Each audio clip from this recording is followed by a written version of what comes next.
তোমাদের যে দেশে আছো সেই দেশে স্যার ডেনমার্ক আওয়ামী লীগের সবাই এখানে আছি আপা, ডেনমার্ক আওয়ামী লীগের সবাই আছি আপা। আপনি এখন আমাদের কিছু নির্দেশনা দেন, আমরা প্রবাসী থেকে কি করতে পারি, এবং বাংলাদেশে আমাদের যে ফ্যামিলি আছে, আত্মীয় স্বজন আছে, আমাদের যে বিভিন্ন দলের নেতৃবৃন্দরা আছে, আমরা কিন্তু অর্থনৈতিক থেকে বিভিন্ন ভাবে সহযোগিতা করতেছি, যার যেভাবে পারি আমরা।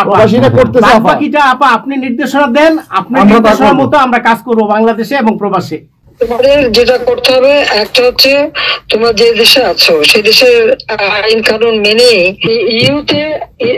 ইউরোপিয়ান ইউনিয়নে যেখানে তোমার ওখানকার পার্লামেন্টে যেখানে আছো সব জায়গায় এই জনমতটা তৈরি করতে হবে।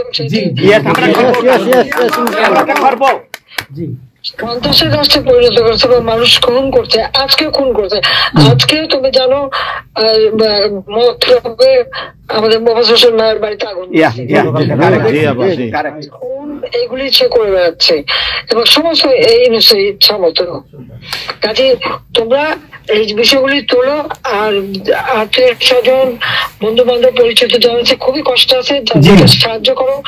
মামলা দিয়ে দিয়ে আমাদের নেতা কর্মীদের চরম হয়রানি করে যাচ্ছে, তাদেরকে সহযোগিতা করা, এই যে আইনজীবী ঠিক করা এবং আন্তর্জাতিক ভাবে কিভাবে মানে এদেরকে সব জনমত সৃষ্টি করা এবং সরকার যে অপকর্মগুলি করছে সেগুলি তুলে ধরা, এই কাজগুলো তোমাদের আমরা করবো। আপা একটা জিনিস একটু সন্দেহ লাগতেছে আপা, তাদের সাথে তোমরা থাকবা, কাজ করবা, আর দেশের ভিতরেও মানুষকে যে এই সরকারকে না তাড়ালে দেশের মানুষের মুক্তি দেয়, যে এরা জঙ্গিদের সাথে হাত মিলিয়ে এই নিউজ যাকে সবচেয়ে বেশি সুবিধা আমি দিচ্ছি, গ্রামীণ ব্যাংকে 400 কোটি টাকা আমি দিয়েছিলাম যখন 96 সালে সরকারে ছিলাম, ব্যাংকটা বসে যাচ্ছিল। আমাদের অপরাধটা কি ছিল? কারণ ইউনুসের কথায় তারা এই হত্যাকাণ্ড চালিয়েছে এবং সেটা তারা বলছে। 15 জুলাই থেকে এরপরে এই পর্যন্ত যত হত্যাকাণ্ড হচ্ছে, অগ্নিসংযোগ, সবকিছু ইউনুসের নির্দেশেই এই এত বুকের মায়ের কোল খালি হয়েছে, এত পুলিশ মারা গেছে, আর সব থেকে মারা গেছে তো আওয়ামী লীগের নেতা কর্মী। শুধুমাত্র ক্ষমতা লোভে এই লোকটা এইভাবে তার ম্যাটিকুলাসলি ডিজাইন করা অর্থাৎ সুপরিকল্পিত একটা প্ল্যান করে এই হত্যাকাণ্ড ঘটিয়ে সে সংবিধান লঙ্ঘন করে অবৈধভাবে ক্ষমতায় বসে আছে। এখন উনি নাকি আমাদের বিচার করবেন, সে নিজেই খুনি।